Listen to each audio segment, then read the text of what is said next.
आपण आंदोलन केलं, काय मागण्या होत्या? पहिल्यांदा जय भीम. आज भीम टायगर सेना या सामाजिक संघटनेच्या नेतृत्वात महाराष्ट्रातील नाही तर या देशातील पहिलं संविधान अट्रॉसिटी बचाव आंदोलन या ठिकाणी करण्यात आलेलं आहे. प्रश्न असा निर्माण होतो की अट्रॉसिटी बचाव म्हणजे काय. आपल्या सर्वांना माहीत असेल 20 फेब्रुवारी 2020ला सुप्रीम कोर्टाने अट्रॉसिटी कायदा मंजूर केला. जो कायदा 20 ऑगस्ट 2018ला संसदेने मंजूर केला होता. या देशातला पहिला कायदा असा आहे की ज्यामध्ये अटकपूर्व जामीन देण्याचे अधिकार सुद्धा कोर्टाला नाहीत.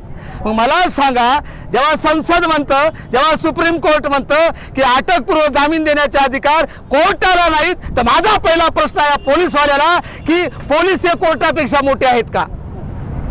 आणि म्हणून मी पहिल्यांदा या ठिकाणी पोलिसांचा जाहीर निषेध करतो. त्यांनी सुप्रीम कोर्टाचं चुकीचं जजमेंट वापरून पैसे कमवण्यासाठी या ठिकाणी चुकीच्या सुप्रीम कोर्टाच्या जजमेंटचा वापर करून या ठिकाणी आरोपीला टेबल जामीन दिलेली आहे. CRPC 41 नुसार हे फार गंभीर गुन्हा आहे. म्हणून आमची पहिली मागणी आहे, संबंधित DYSPवर अट्रॉसिटी दाखल करा, त्याची खातेनिहाय चौकशी करा, त्याला निलंबित करा आणि जी टेबल जामीन दिली आरोपीला त्यांना तात्काळ अटक करा. यासाठी या ठिकाणी अट्रॉसिटी बचाव आंदोलन केलेलं आहे. आणि सर्वात तात्काळ लागलीच मरेपर्यंत जोपर्यंत आमच्या मागण्या मंजूर होत नाही तोपर्यंत भीम टायगर सेनेच्या वतीनं करमोडी शाखा असेल, आमची रुईची शाखा असेल, सर्व भीम टायगर सेना असेल आणि इतर सामाजिक पक्ष संघटने सर्व कार्यकर्ते असतील, सर्वांच्या वतीने या ठिकाणी लागलीच मरेपर्यंत उपोषण करणार आहे. यासाठी हे आंदोलन आहे.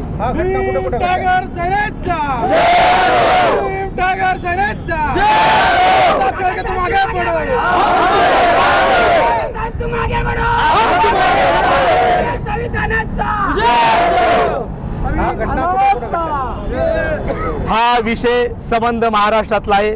महाराष्ट्रातले सर्व DYSP अट्रॉसिटीला टेबल जामीन देत आहेत.